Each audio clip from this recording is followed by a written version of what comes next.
Estamos por llegar a la orilla del río. ¿Qué río es ese, Rolando? El río Yapacaní. Llegamos a la orilla. Sanos y salvos. Y hay mucha agua.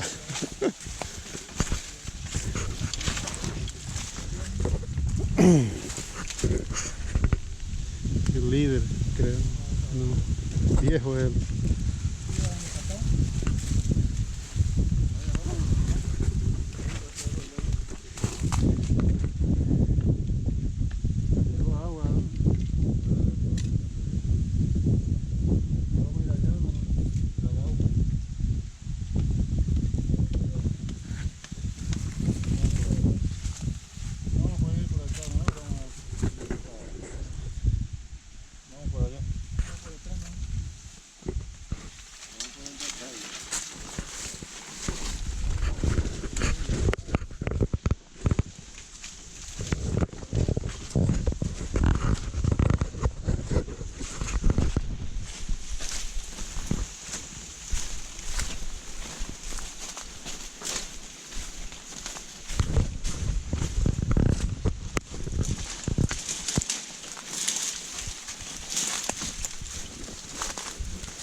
Sonrían.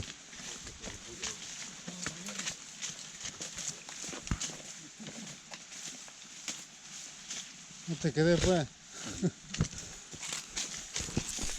Cuidado.